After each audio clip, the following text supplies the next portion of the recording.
in Japan, like dance is not considered as an occupation or like respected enough. So instead of getting paid, dancers have to pay to be in a performance. Do you know what I mean? The pandemic, and I think it inspired a lot of people to think differently about things, Right. and to approach things in a different way. And I think that you are one of the people that is redefining the standard of what it means to be a professional dancer. Compared to the country I'm from, New York is way better. There are so many people who at least love art. There are people who are willing to support artists, and I feel like in Japan we have a lack of those kind of people. So Welcome to the I Feel You podcast. I'm your host, Eddie Wise, and on this episode, we have the honor of speaking to Kanami Kusajima. Kanami is a dancer and performing artist born and raised in Japan. She graduated with a BFA in dance from SUNY Purchase College in 2020. Since November 2020, she has been performing in Washington Square Park and is known as Let Hair Down, a performer who combines live painting and improvisational dance. Her unique style of performing art has drawn a lot of media attention, and most recently she was featured in the 2021 summer campaign No Stopping New York. On this episode, we speak on her upbringing in Japan, the difficulties of street performing, and how she is changing Washington Square Park for the better. Thank you so much for watching. If you're on YouTube, please like, subscribe. It helps us so much. And turn on the notification bell so you can be notified when we do release episodes. And if you are on Spotify listening or Apple Podcast, thank you so much for giving us your time. Please follow us on all of the platforms that we have. And also all of the performing artists, all of Kanami's art and material, every way you can support her is in the description of this video. And yeah, without further ado, enjoy the episode. All right. Hi. Hi. How are you? How you feeling? Hi, I'm good. Yeah. Thank you so much for having me. Thank you so much. Of course, Yeah. it's our pleasure. I think we've seen your work for a little while now, and you know, going to pop-ups and then seeing you dancing there. It's like, you know, a lot of people know who you are at this point, but it's a pleasure to have you in the room, and you know, it's a pleasure to be able to speak with you today. It's really nice. Thank you. Yeah, I love this space already with a lot of like paintings and artworks and like I love it. I appreciate that. Yeah, we worked hard on this space. Well, Christine did, but she's the other person that lives here. She's an artist, and she did some of those, a lot of those. And then these are just like all the friends of Project Field, pretty much all the ones back here. So Right. Okay. yeah, really exciting. But yeah, like I said, welcome. And you know, we were interested in talking to you because one, we love your work, but two, we were curious about like who you are and how you got to the point that you're at right now. And we're super curious because we find that your work is very uplifting, and it's very I'm sure it's really challenging, but it's really cool to see, and it's very unique. I'm sure you get that a lot, but you know, not many people do what you do. So it's awesome to have you here to talk about like, you know, your journey and everything. So sure. It's interesting you said that because yes, I receive like, you know, like I'm very grateful to receive all those heartwarming, nice, kind comments. Yeah. And every time I hear that, I feel happy, and you know, thank you everyone. But not all of them are like that, of course. Really? You know, like recently, like I mean, I appreciate any kind of reactions, for sure, right? So and especially kids are the most honest audience members, and they are. Like one video I really like is like those two kids, I think like the sister and brother, you know, I think they're siblings, and they're right in front of me and like staring at me, and like they're very curious about what I was doing. So they never like left or like complaining or anything, but like they just staring at me dancing with like frown like you know, my eyebrows like they're like eyebrows are really like, you know, wrinkled and like confused, what is she I guess. doing? Yeah, like they were very confused, but at the same time trying to take in, and I really loved it. I don't know, that's such an honest reactions, and you know, like sometimes adults, you know, tend to pretend like, oh, I know this kind of stuff, and kind of pretending like I like it, or like she's not that great, or but like that was just so honest, and like I'm confused but I'm curious, and I love that. And some people get scared, which is fine, like, oh, like she's like a ghost, and like there's a movie Ring, if you know about it. It's because of the hair. Like she's goodness.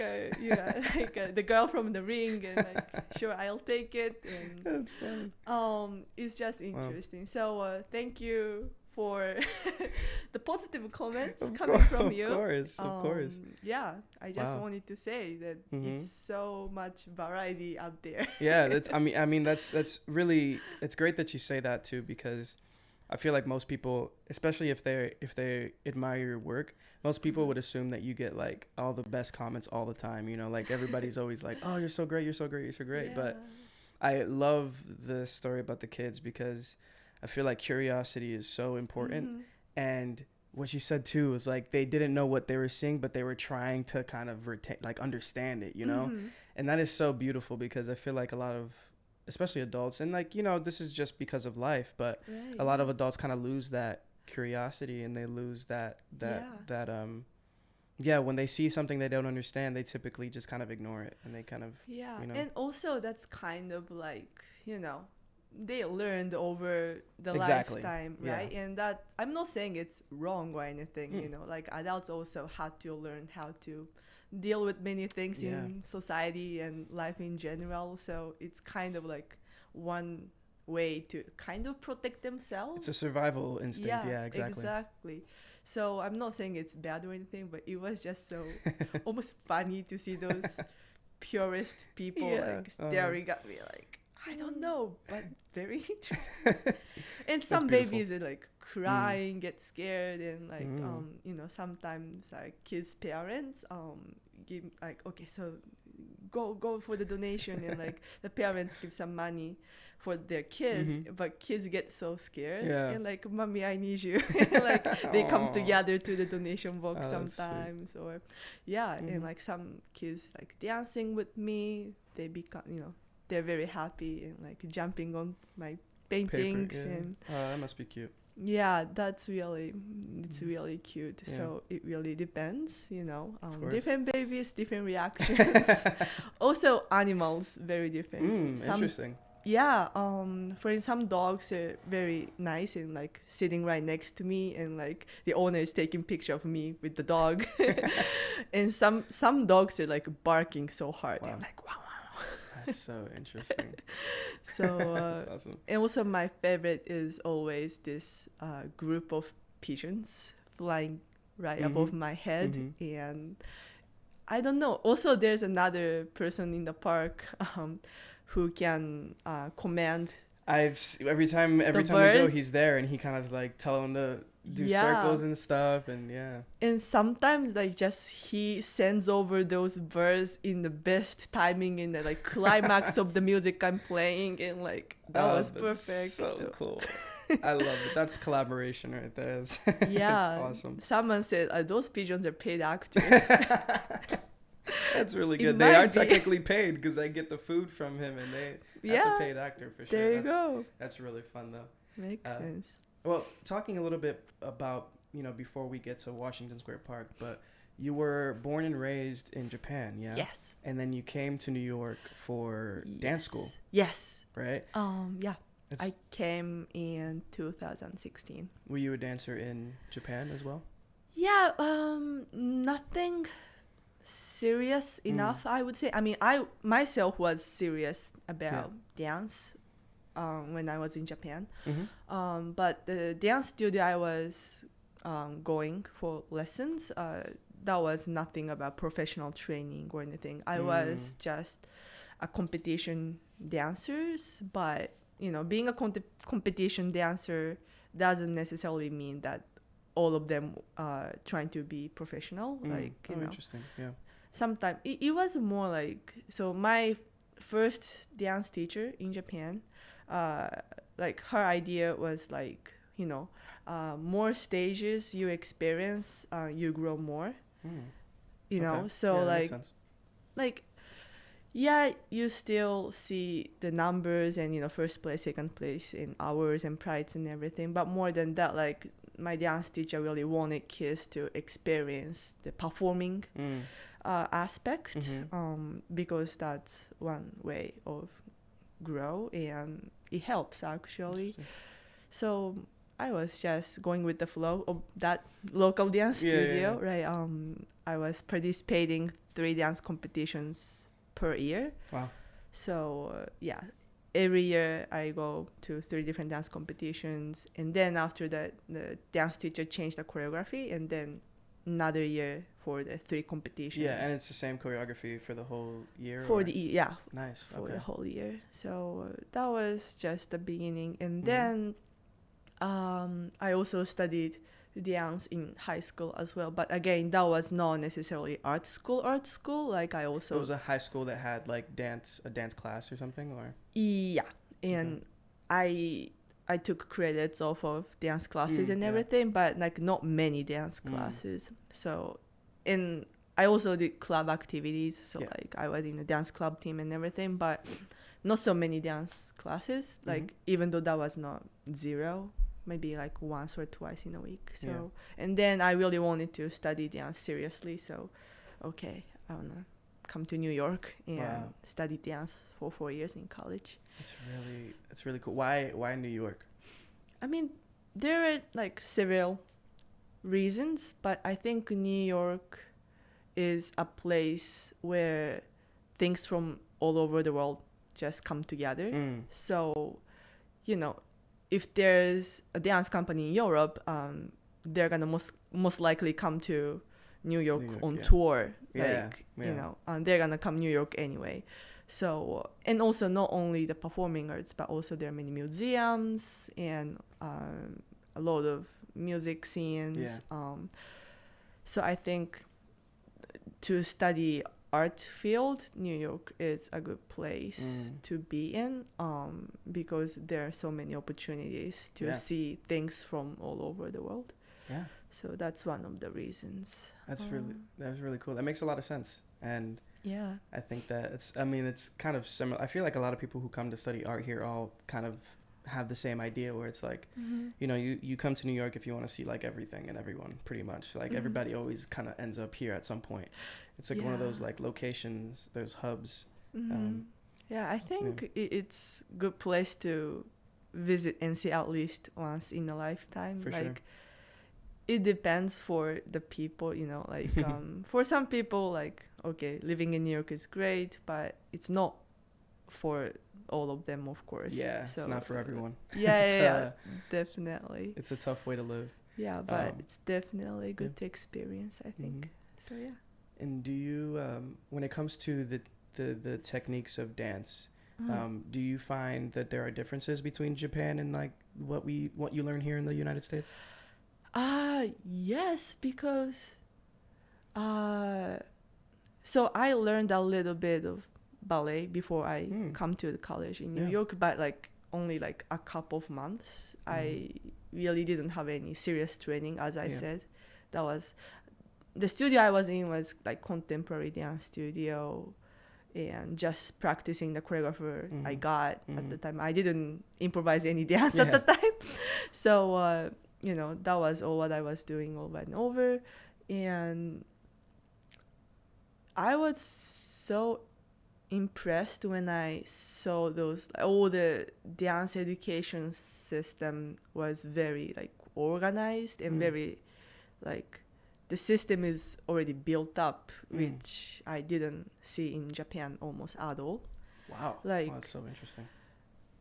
There are many techniques I never experienced. Like, I don't know if you are familiar, but like Graham technique, Cunningham technique, those are all modern dance techniques. Yeah. But the college was the first time for me to experience all those modern dance techniques, because I didn't even know much about it in Japan. Like, nobody talks about it, nobody teach. There's no like history lesson about all of those techniques, right? No.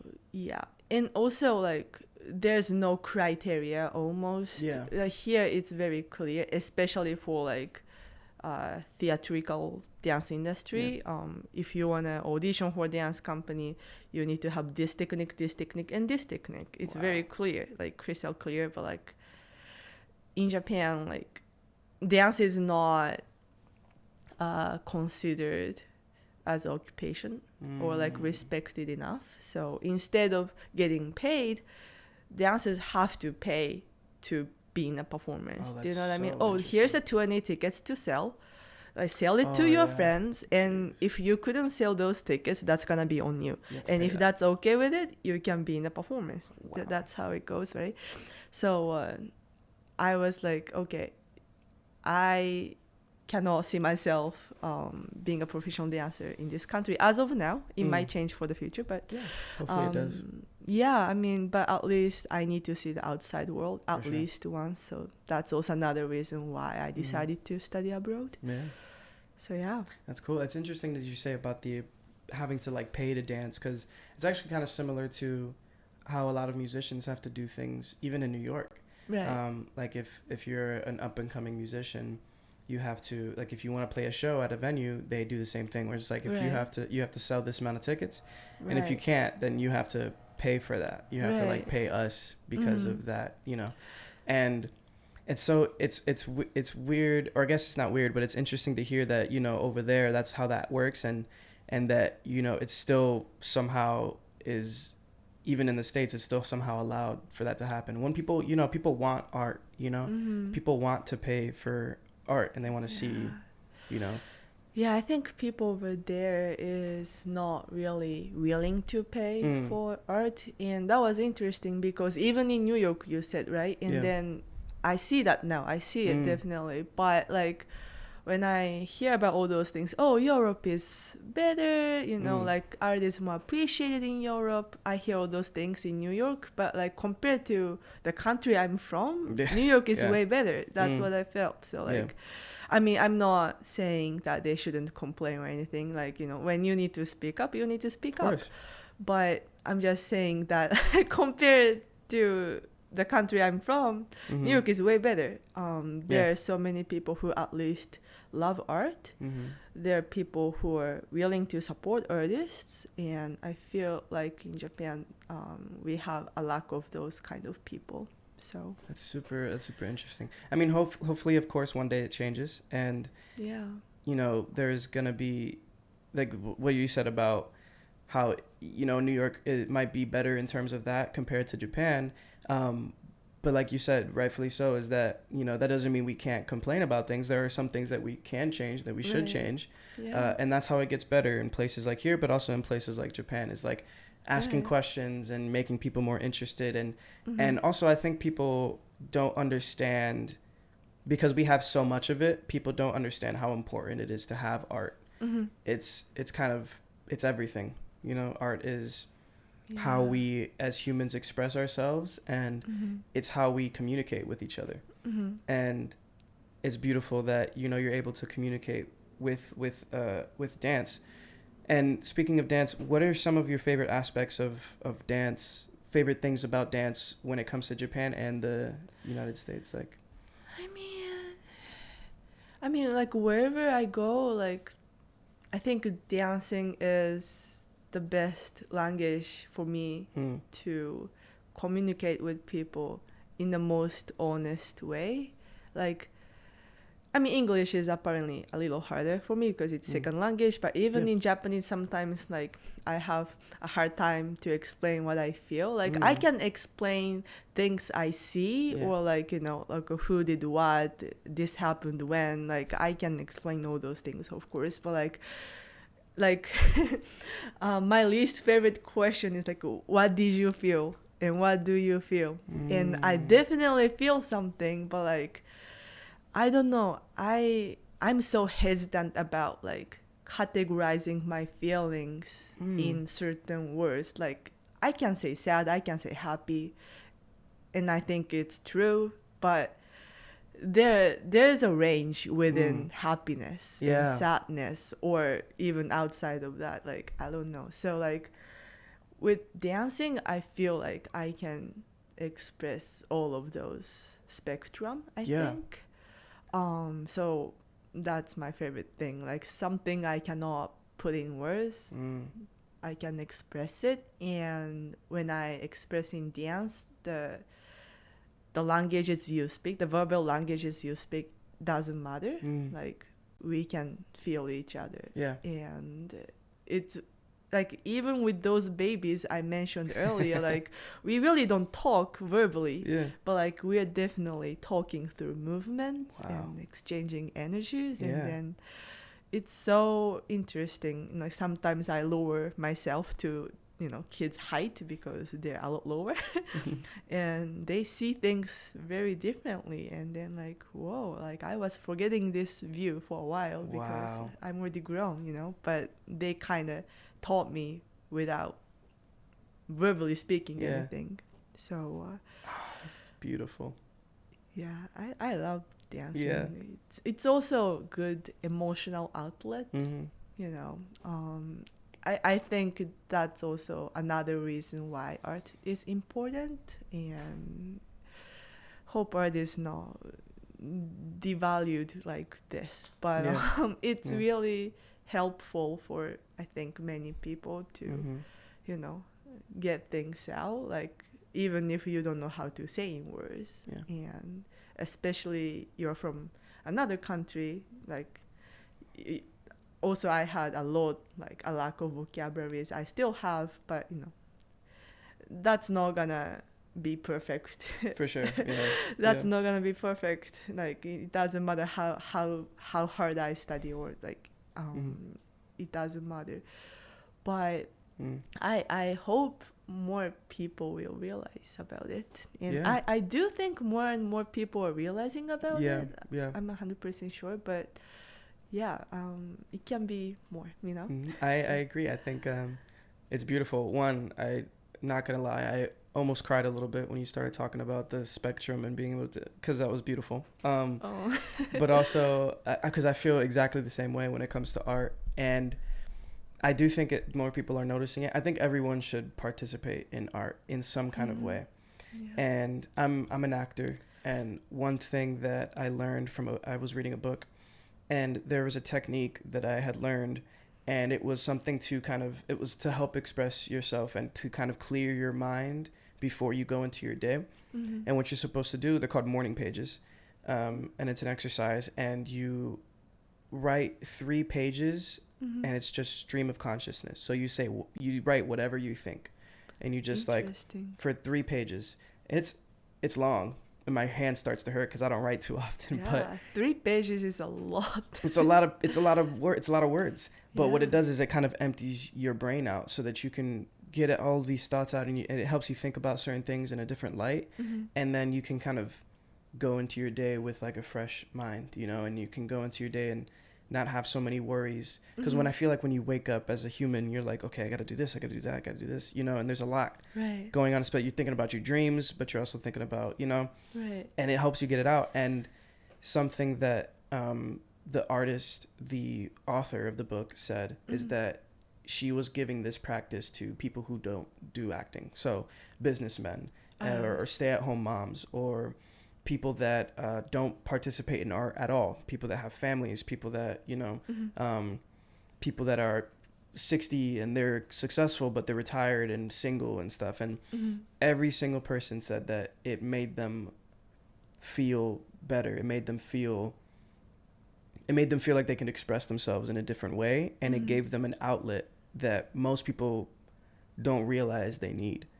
And I think everyone should participate, whether it's, you know, you wake up and you just dance for a few hours, or you write, or you know, you paint like Christine does. It's everybody should participate in that kind of stuff. I think so. And I have so much respect for all people who can put things in words, because at least as of now I'm not good at it, but some people are definitely good at it.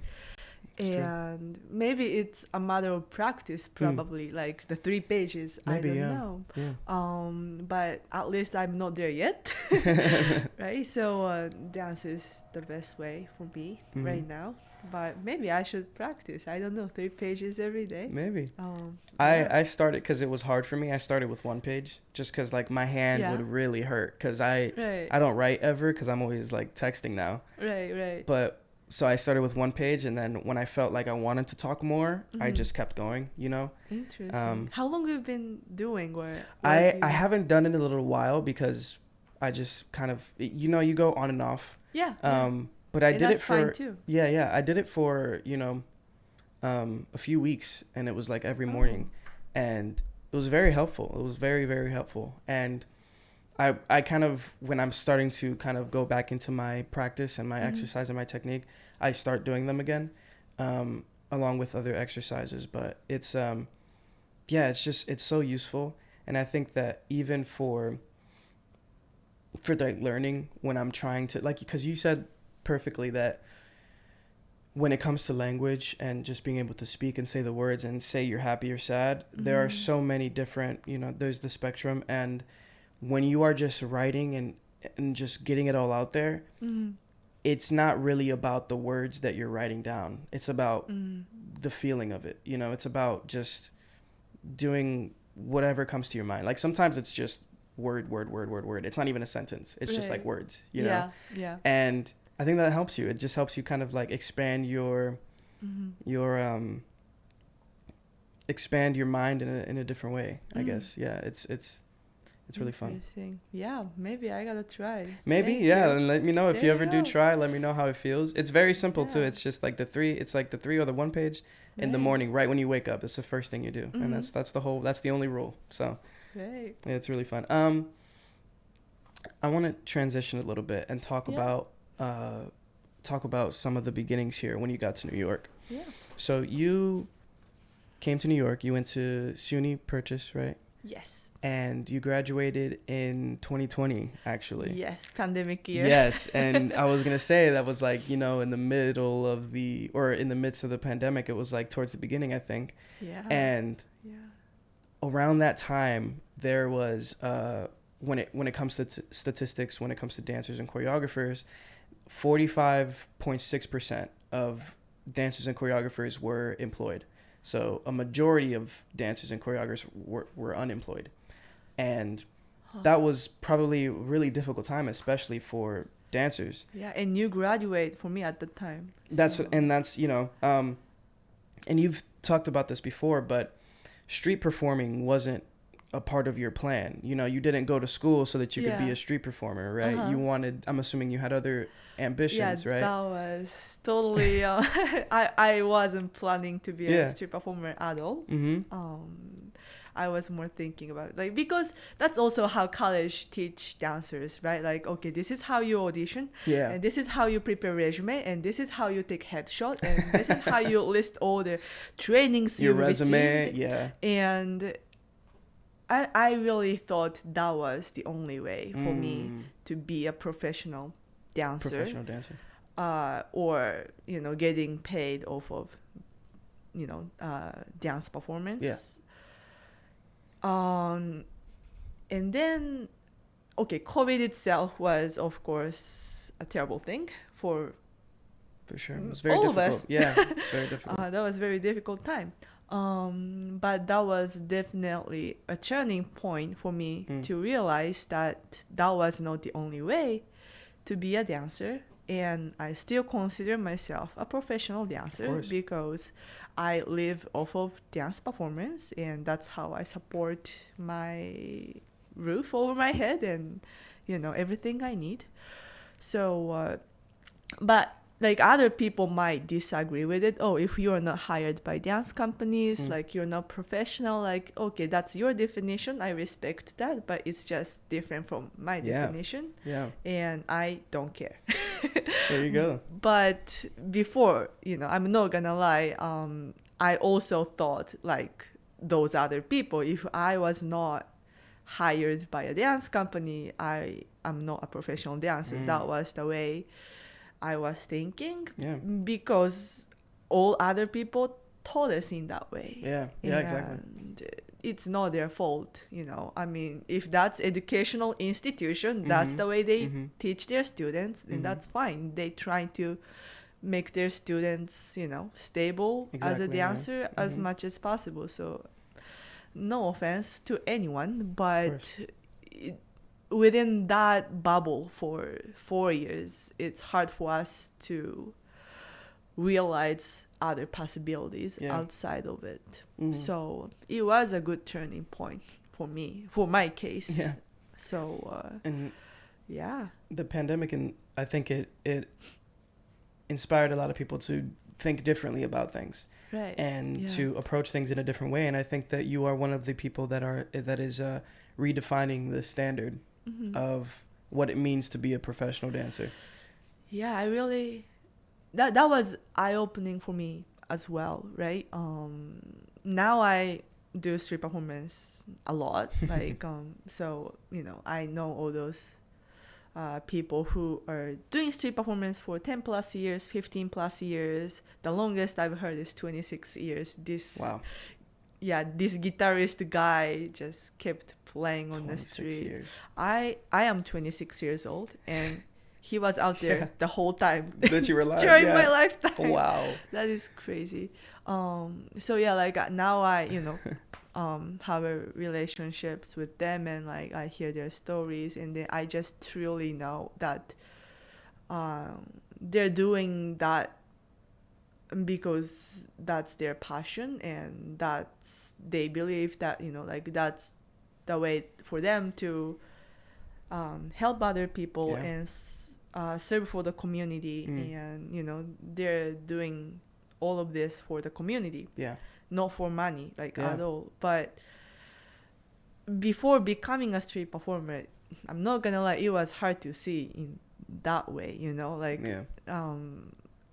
and like I think many people think that, oh, there's a street performer on the platform of the subway, probably they need some extra money, and they just pass by.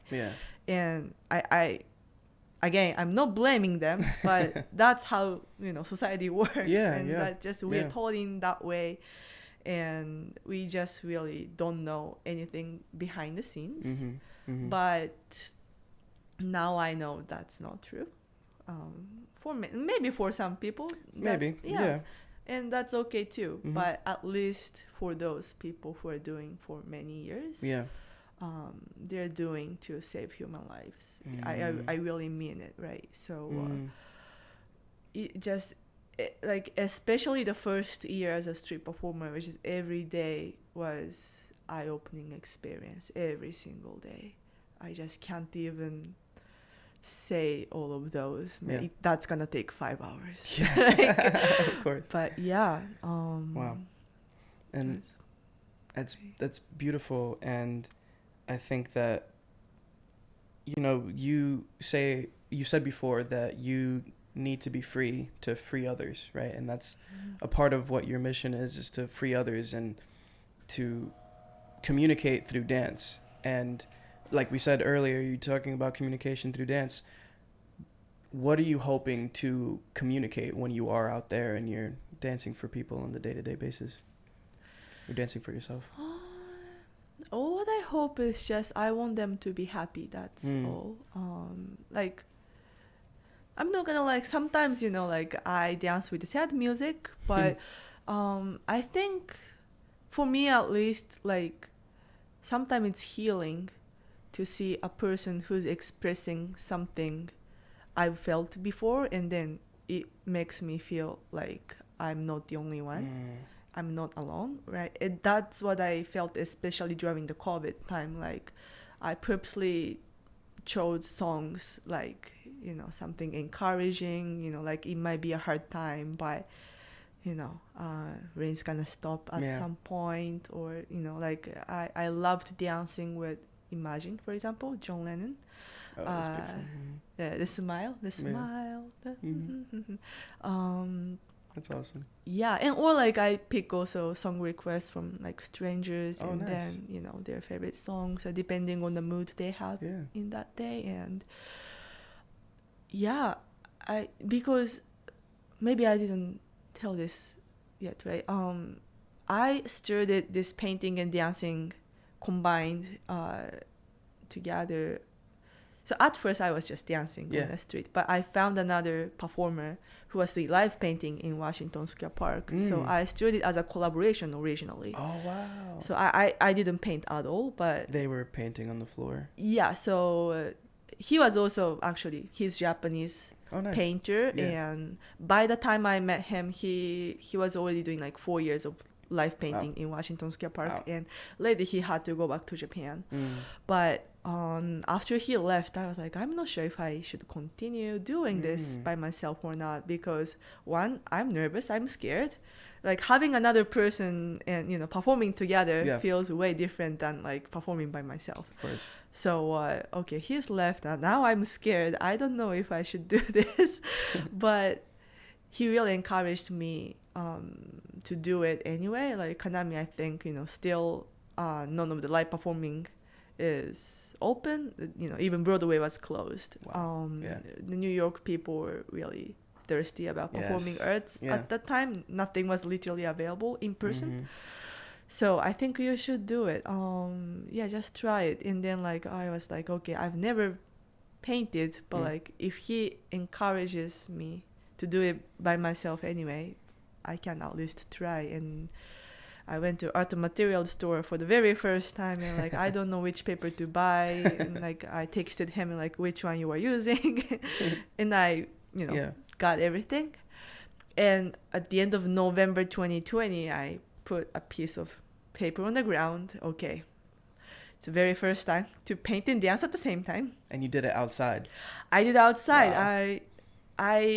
But I wasn't confident enough to pick a center spot right in front of the Washington Square Arch. Yeah. So I picked a little side, this corner. But I did it anyway. Yeah, of course. And so that was the very first experiment. I didn't expect anything else. Like my brain didn't have any room to like, okay, I want to impress people, or like nothing. I just need to see how that's gonna go. Yeah.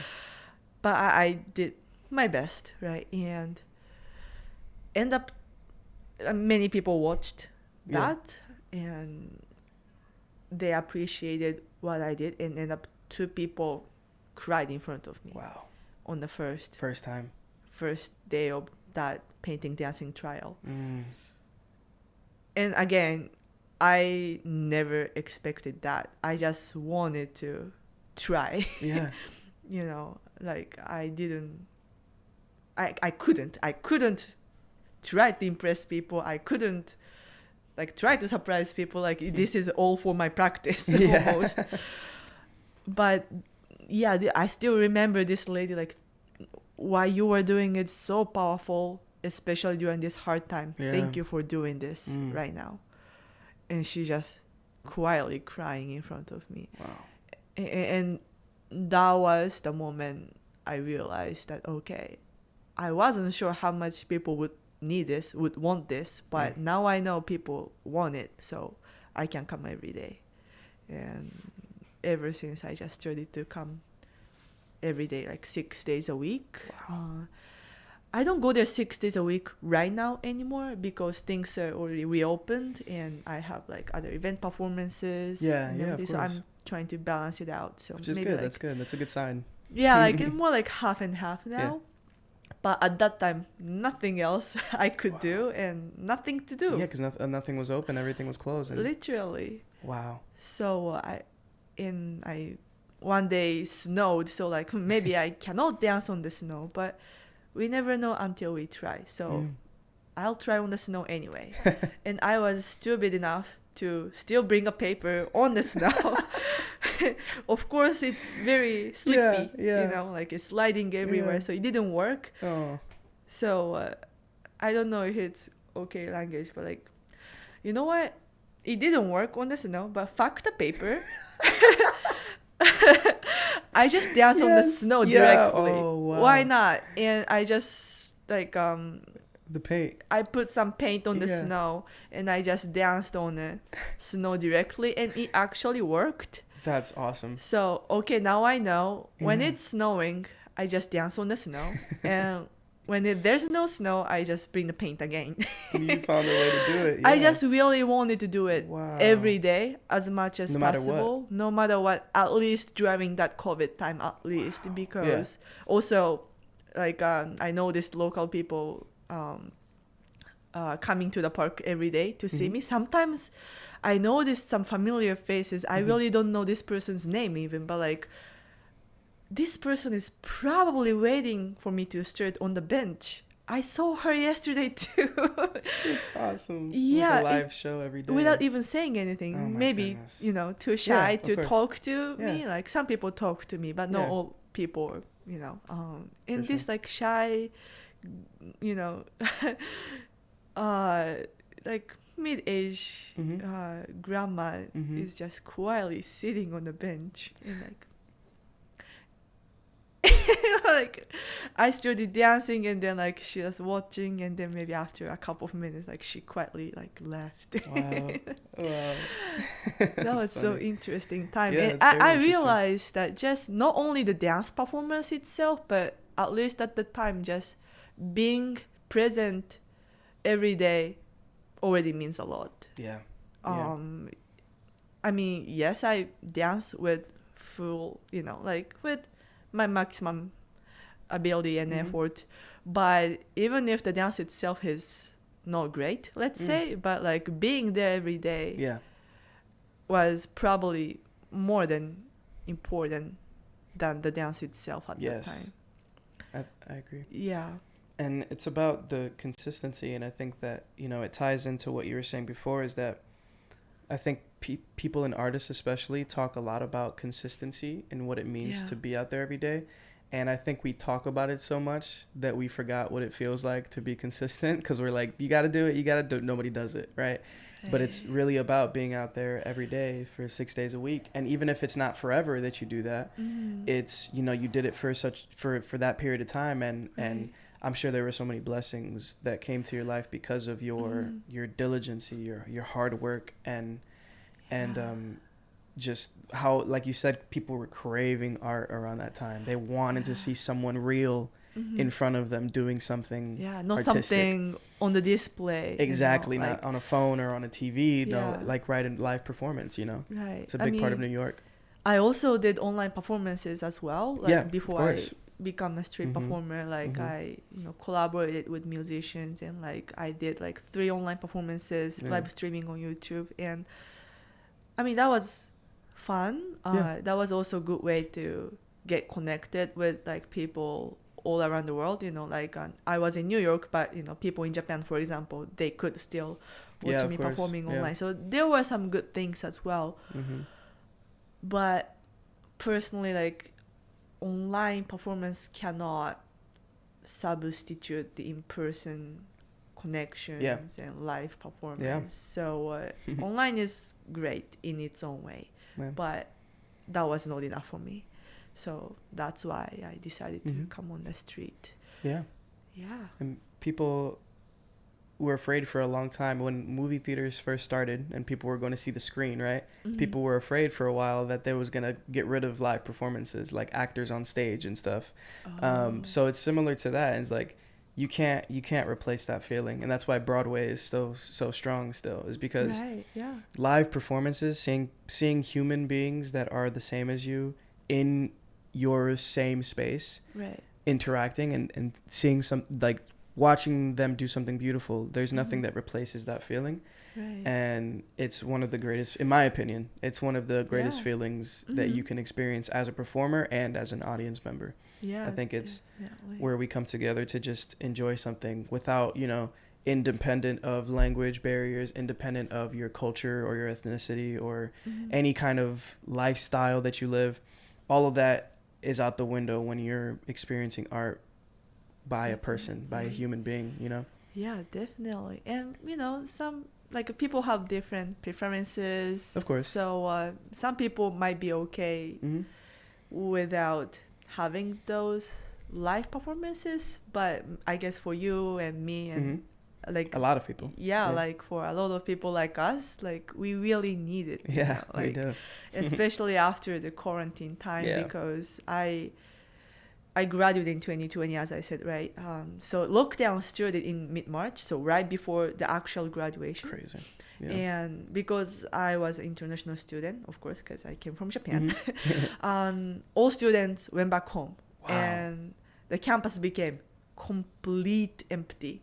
Yeah. And I was allowed to stay on campus housing. Oh, wow. So I still stayed until like the beginning of August, from mid-March. Oh, wow.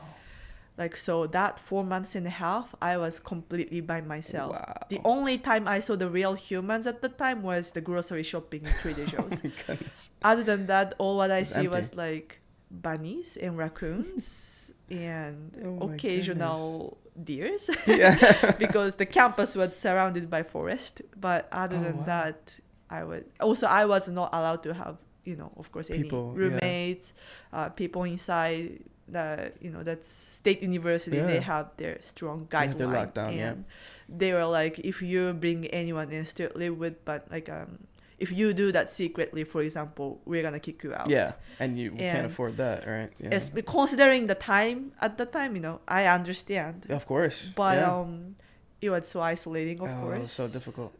And I mean, I was taking online dance classes toward this like blank wall and like the empty couch. Jeez. And like I don't know, like high legs for the chair. Or I don't know. So that was interesting time. Like probably the first 1 month was maybe kind of nicer. It's quiet, but 4.5 months was too long. It's way too long. Yeah. Way too long. Yeah. Talking a little bit about because you talked about how you got to Washington Square Park and how that became a bit of a home for you for a long time. You have, we've seen you before at pop-ups. When Project Feel, we do like our little pop-ups and we have artists there. Sometimes we do see you. Oftentimes, when we first did it, we saw you all the time. But as of late, whenever we come and you're there, it's a treat for us, of course. We love that we get to see you there. Thank you. And yeah, of course. And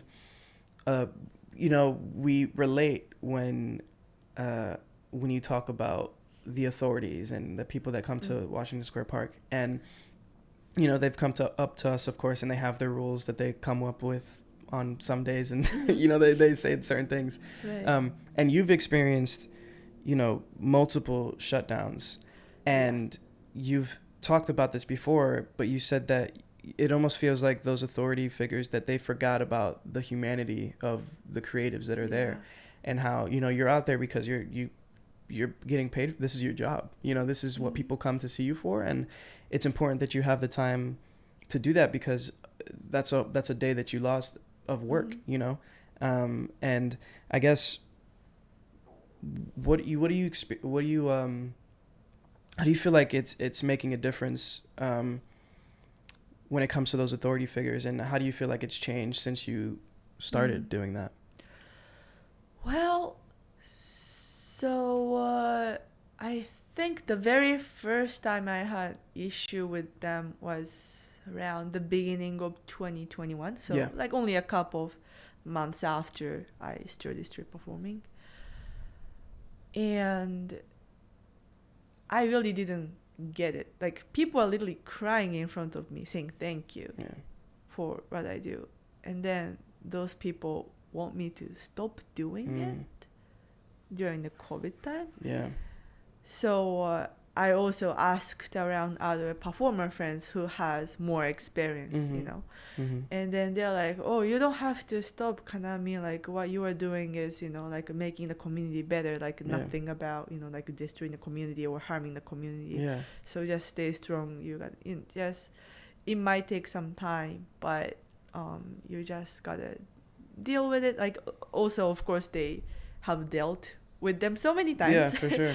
So I mean, one thing, it was relieving for me to hear that I'm not the only one. For sure. But still, if those people can continue doing it, I can continue doing it. Of course. So it gave me a lot of confidence about, okay, what I'm doing is not wrong, right? Yeah. So I talked around people. And then, but still, like, I mean, they kept coming, not every day, but like once in a while, of course, they come. So I was like, okay, that's what it is. But I really decided to be more vocal about it, especially after the city used my picture for the bus stop advertisement. Wow. At that time, I think that was summer 2021 season. The New York City Mayor's office did this bus stop advertisement project called No Stopping New York. Basically, they took different New Yorkers' photos and they used those images for the bus stop advertisement to emphasize that resilience of New York City. You know, like, yes, COVID was a hard time, but New York City will not stop. That's why they say no stopping, right? And then there are many versions of those advertisements with the same catchphrase, and like no stopping New York. And sometimes medical workers, you know, like school teachers or kids going to school. And one of those images was me dancing in the Washington Square Park. And my ad said, no stopping New York, there's no stopping in art. Jeez. And I was happy about it. Of course. Like, I didn't get any money from that. Like I had to sign an agreement saying that this is, you know, non-profit government project. So if you agree with it, we will proceed it forward. And like, yeah, sure. And, you know, I really don't care about money. As long as my performance or my image could encourage New Yorkers when we were having a hard time, like that would be my pleasure, of course, sure. And I was happy about it. And also, I was happy to see people being happy about, of course, you know, me being on that advertisement. But the problem is, if they do that, if the New York City Mayor's office do that, they should allow me to perform. But the police was cracking down on my performance during the same time. Ad, yeah, during exactly the same season. Oh man, they're cracking me. they were cracking me down in the park. But the bus stop ad was still going around at the very same time. That's so ironic.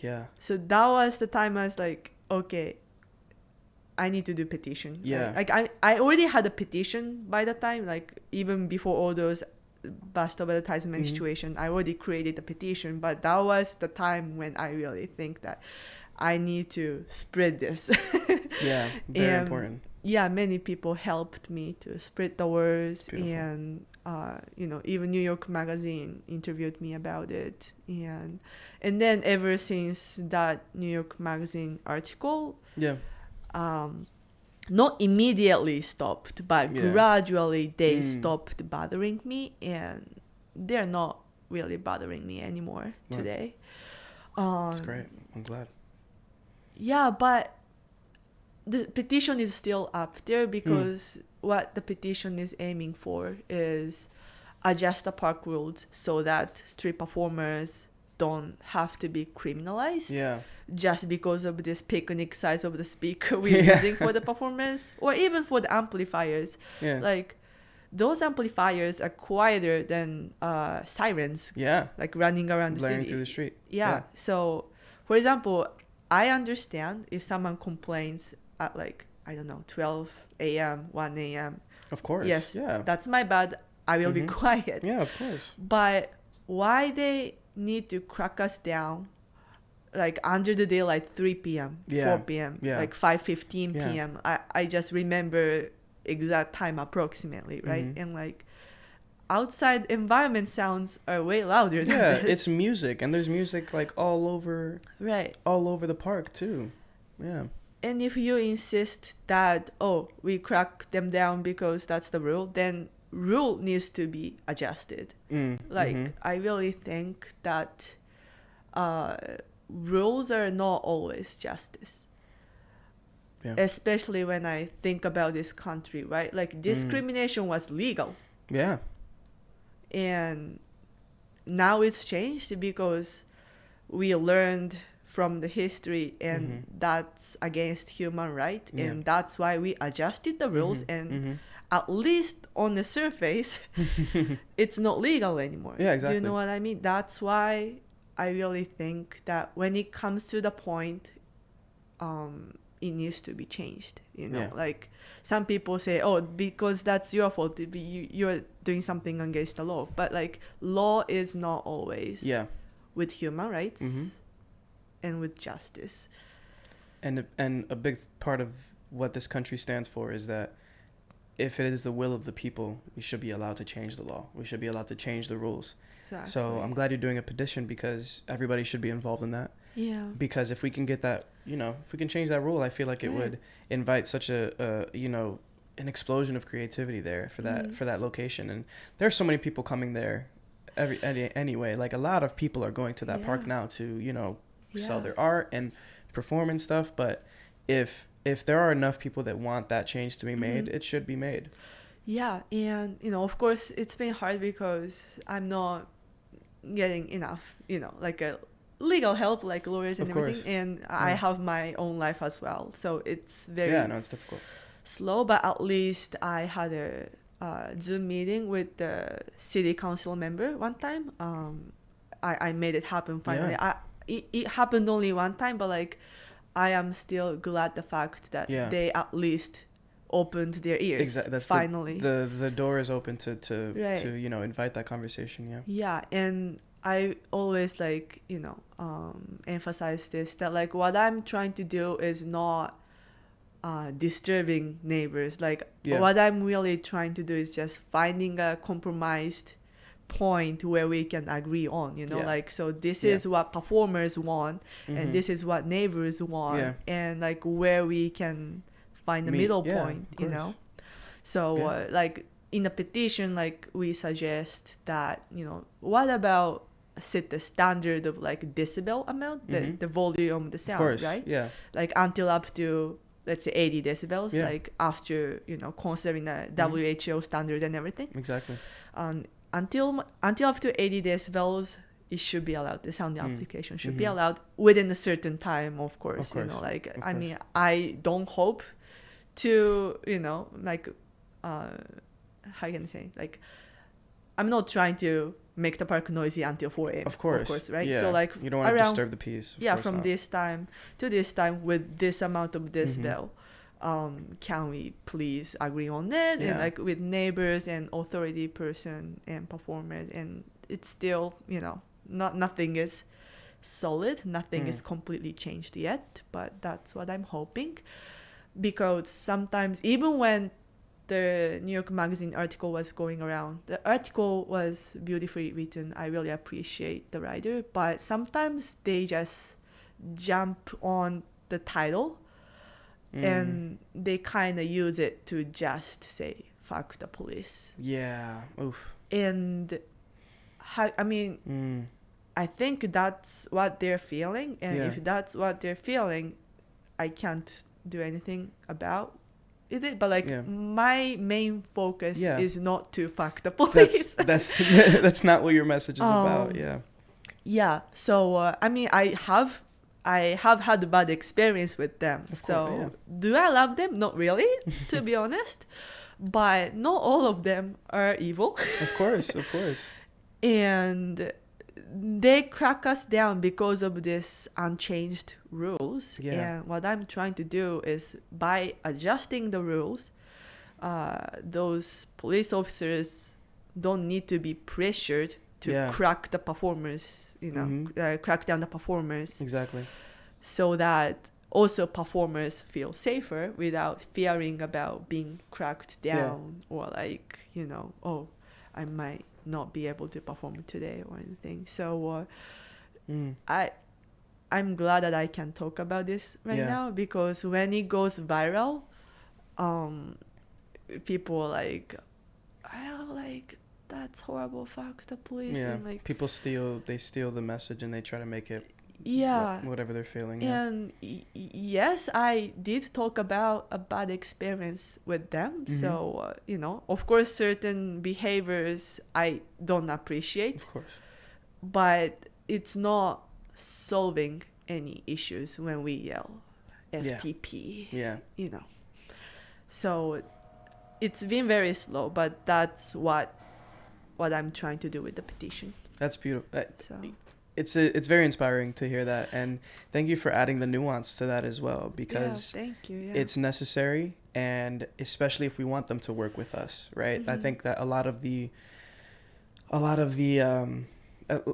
youth and the people who create art have a very rebellious mindset, and they kind of want to just tear down the system instead of helping make it better.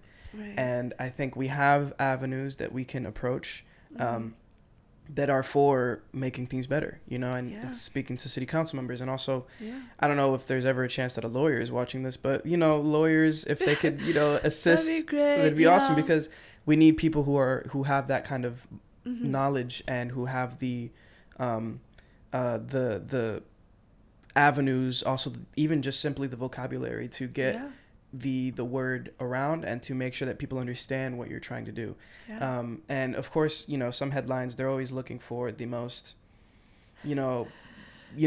bombastic and kind of the headline that's going to get people the most kind of like, you know, they want to do something about this, but that's not always the right message to send.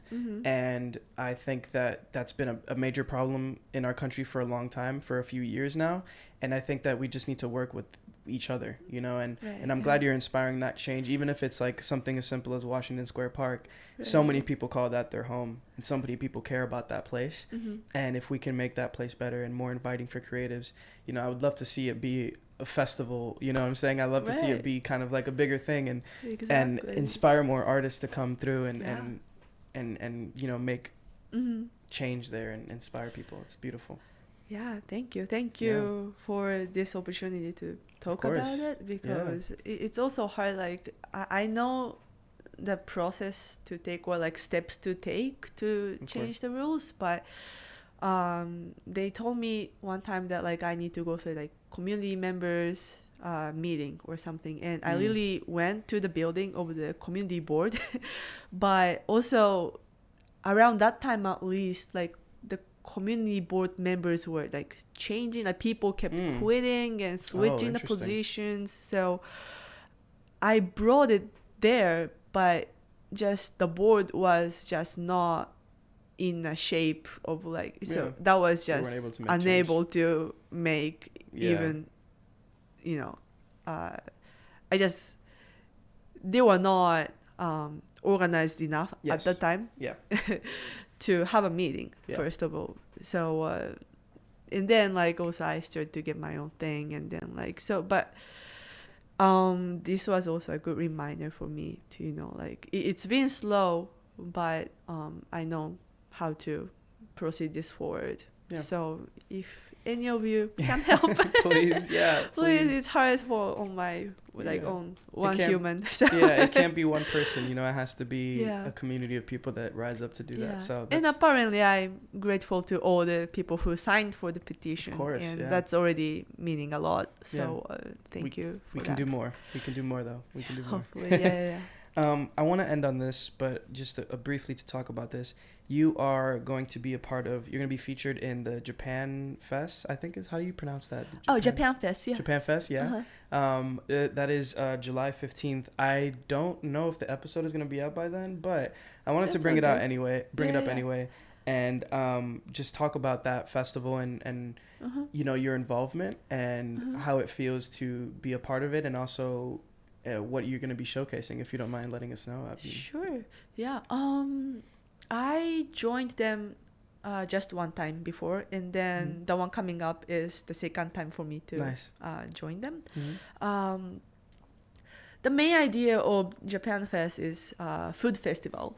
So they do quite a lot of them, like not every weekend, but like almost, like especially during the spring summertime. Really? Okay. So it's multiple times throughout the many that's awesome. Times. And I think for each Japan Fest event, they set some sort of theme. For example, this time the theme is sweets, or about really meat food, or you know, I think they set something like that. And then all different like street food, Japanese street food. You know, they use the block on the street, and then they sell different foods, and also there's a DJ playing the music on the day. So what I'm gonna do is really just do the exactly same thing as Washington Square Park, but in the middle of the very crowded street during the food festival. But I think it's so interesting, even though what I do is pretty much exactly the same. Atmosphere is different, right? Yeah. Because it's more crowded, of course, because it's festival, and then like last time I did in Japan Fest, when I was performing, like they were just so curious, and that was the time I realized that because you also said to me, it's like so many people are nice and like telling me like, oh, you are so known, many people know about me, but like every time I go to a new place, like I realize like I'm like nothing in a good meaning though, like like I new really people, there's always somebody who doesn't know. Encountering those new people, and like in Washington Square Park, all local people like know of course what I do, and like, oh, it's just her again. Like I appreciate that. Thank you for watching me for over the years. But for those people, like they're like, what is this? Yeah, you get to relive that experience again. And they're like, like it's probably that was out of their expectations. And like in the middle of a food festival, like what is this happening? Dancing. So it just, I personally enjoy that, of course. Like different reactions from the park. And also being a part of my own culture, because it's about Japan, and it's a nice way for me to kind of remind myself where I'm from, and like feel the roots of like this like Japanese summer festival vibes. It's really unique, and it's like its own thing. So it feels see, it's like it's hard for me to say how it feels, but it feels great. It feels great to be a part of that community and introducing myself to new people, new crowd. And I just internally enjoying like all those like reactions. Like most of them are like, I don't understand what is this. But fun. Some people enjoy it. Some people are question marks. But that's awesome. I think that's gonna be great. And enjoy the food. Enjoy the food. Of course, that's gonna. I mean, I love food. Of course, everybody should love food. And it's so, to experience another culture entirely is always fun for me as well. So I hope to be able to visit, and I think that of course, congratulations on being able to do that there and being able to partake in such a beautiful event. And if you all have the opportunity, if you're watching and you want to visit the Japan Fest, like Kanami said, they do it all the time. So just look it up. It's Japan and then FES. And please partake, because these are the kinds of things that New York is proud to host. And New York needs more of it, of course, always. We can always do more. So, thank you so much for being here. And thank you very much. Yeah, of course. Thank you for sharing your experience and your knowledge and kind of, enlightening us a little bit about your journey. And if you don't mind, before we go, one, how can we support you, if there's any way to support you? And then if you want to end us off with some words of wisdom, if you don't mind. So just, whatever you feel. Okay, let me think. So I appreciate any ways of support. I really mean it. Like even in the park, I always see like unique donations, like some mandarin oranges. Like really, like I still remember this, like a tiny girl gave me a wood stick, and that's my favorite. But or like some people write me letters, and that's so nice. So that's a huge support for me. If you are in a position where you can, support me financially, I have Patreon page. Nice. You can look up Let Hair Down Patreon. I have also online store, the hat what I'm wearing right now. Mm-hmm. This one is also from my online store, so I have several merchandise items over Nice. there. Other than that, just maybe let me know what you think or like what you felt from my performance. I always enjoy hearing those things, and that motivates me to keep coming to the park. Of course. So yeah. Oh, that's beautiful. We'll have everything linked in the descriptions. So okay. if you're listening on Spotify, then find the Instagram page, and we'll have everything linked there. But if you're on YouTube, which most people are, but if you're on YouTube, in the description, we'll have all of your links. So please support. It helps so much. It helps the artists that we have on the show so much, because, this is why we do this. This is why we have these conversations, is because we want to, uplift and support artists like Kanami, and what she does is so important, and I think what all artists do is very important. So again, thank you so much for being here, and thank you very much. Of course, my pleasure. Yeah.